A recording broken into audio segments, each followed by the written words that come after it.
សួស្តីអ្នកនរគ្នាបាទនៅក្នុងវីដេអូនេះគឺខ្ញុំធ្វើបង្ហាញអំពីរបៀបប្រើប្រាស់កម្មវិធី Clipchamp បាទកម្មវិធី Clipchamp យើងអាចចាត់ចូលជាកម្មវិធី AI មួយដែលយើងអាចប្រើដើម្បីបំប្លែងពីសំឡេងនិយាយនឹងទៅជាតួអក្សរឬក៏យើងអាចទាញយកសាច់ភ្លេងមកប្រើប្រាស់ដូចជាបទចម្រៀងអីទាញយកសាច់ភ្លេងមកប្រើប្រាស់ដើម្បីកាត់តថែមរូបភាពឬក៏ជាផ្សំផ្សេងៗទៀតដើម្បីបង្ហោះនៅក្នុង page Facebook របស់យើងក៏ដូចជានៅក្នុង channel YouTube ឬក៏ TikTok បាទដែលជាវីដេអូបន្តខ្លួនរបស់យើងបាទអញ្ចឹងដូច្នេះបើខាត់ពេកយើងចូលទៅអស់គ្នាបាទអញ្ចឹងខ្ញុំបាយពាក្យ Clipchamp បាទនេះមានស្រាប់ហើយបាទអញ្ចឹងខ្ញុំ enter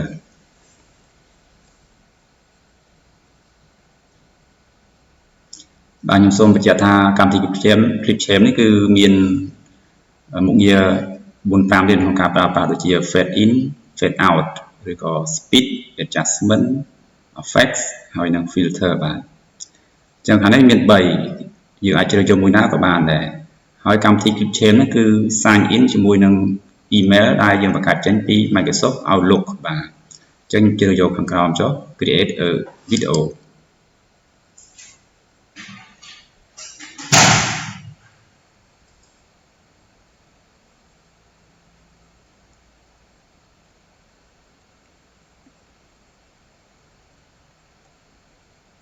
បាទបន្ទាប់មកយើង continue with Microsoft គឺ Microsoft Outlook ដែរ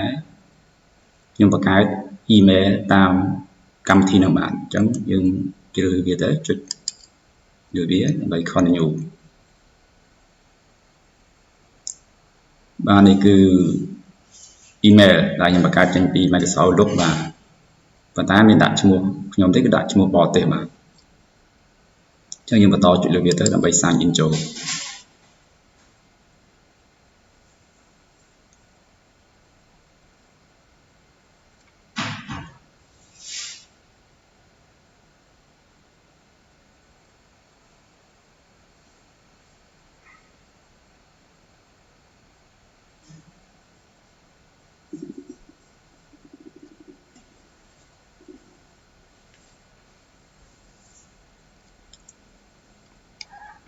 បាទយើង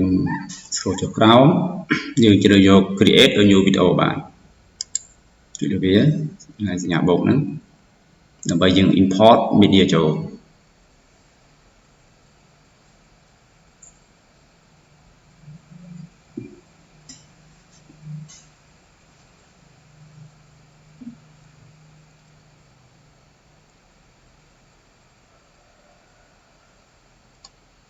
បាទអញ្ចឹងខ្ញុំជ្រើសយក import media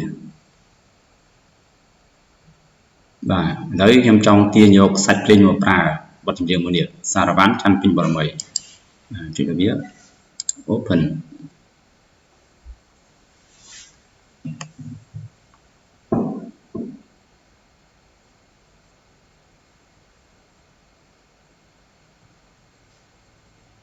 បាទអញ្ចឹងយើងចុចសញ្ញាបូកមកដើម្បីទាញវាចូលក្នុង timeline ខាងក្រោមនេះបាទ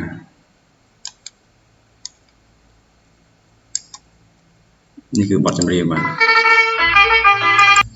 ខ្ញុំនឹងទាញយកតែសាច់ភ្លេងយកទៅប្រើទេបាទអញ្ចឹងមុនដល់ខ្ញុំទាញខ្ញុំចង់ប្រាប់ឲ្យ caption គឺការបំលែងពីសំឡេង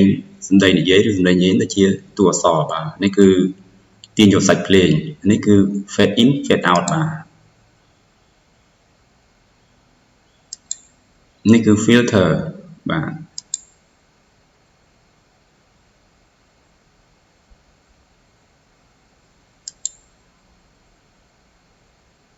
នេះគឺ effects បាទខ្ញុំទៅលឿនតិចចុះនេះគឺ adjustment បាទយើងអាចកែពណ៌បានបាទតាមការស្រឡាញ់របស់យើងបាទនេះគឺ speed ល្បឿនបាទអញ្ចឹងខ្ញុំដើម្បីទាញយកសាច់ភ្លេងហ្នឹងដើម្បីទៅកាត់តបន្ថែមទៀតបង្ហោះនៅក្នុង YouTube របស់ខ្ញុំឬក៏ Facebook page របស់ខ្ញុំអញ្ចឹងខ្ញុំចុចឡើង show បាទបន្តមកយើងបន្តយក detect show បាទ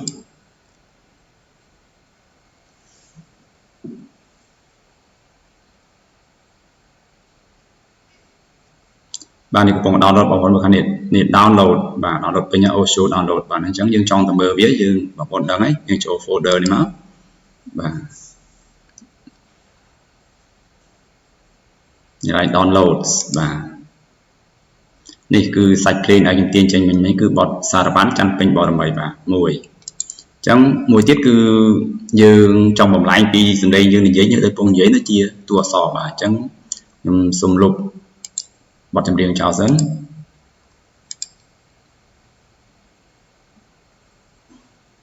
បាទលុបទៀតបាទខ្ញុំយកទៅ import media មួយទៀតដែលជាវីដេអូមេរៀនរបស់ខ្ញុំហើយខ្ញុំនិយាយបាទអញ្ចឹងខ្ញុំទៅរកសិន tutorial របស់ខ្ញុំបាទនេះអញ្ចឹងយកវីដេអូមួយនេះមកដើម្បីបំលែង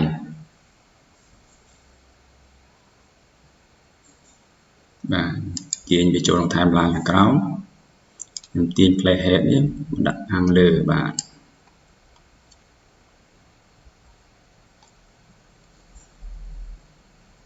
តមកខ្ញុំយក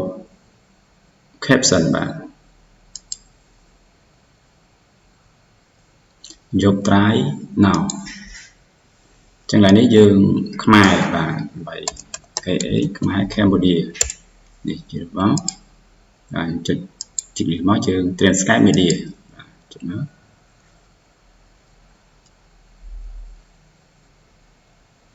បាទកំពុងតែ generating captions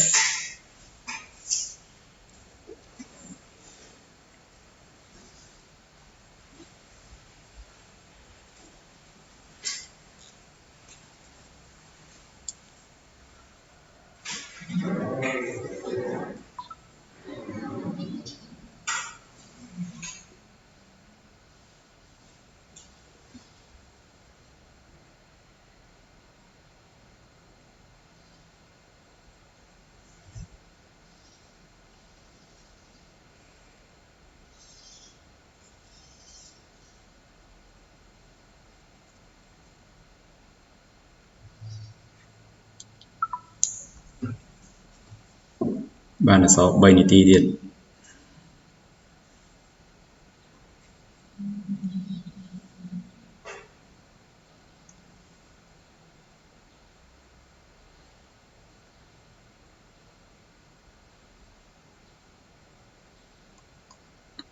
បាទឡើយនេះវាចេញ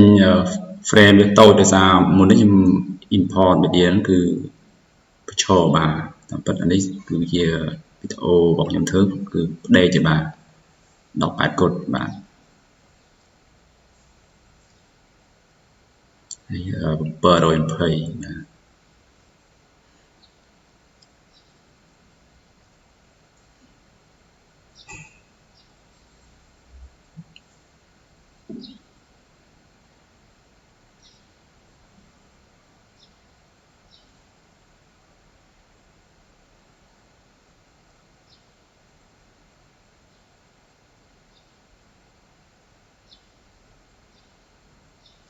2នាទីទៀត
bà con này cứ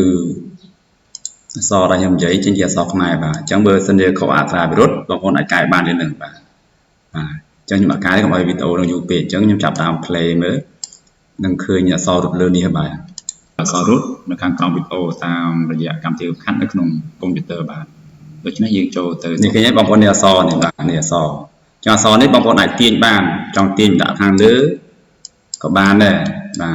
อยู่หมู่เวียนลางเรือđấy bàพี่นางเรือนี่bàนี่bà cái trênตัวซอที่กัดหายนี่คือ background มวยđã background มวยcho bà chẳng thì background นี่มันได้bà video nhóm xong chọn này bà xong một con xong chuẩn bị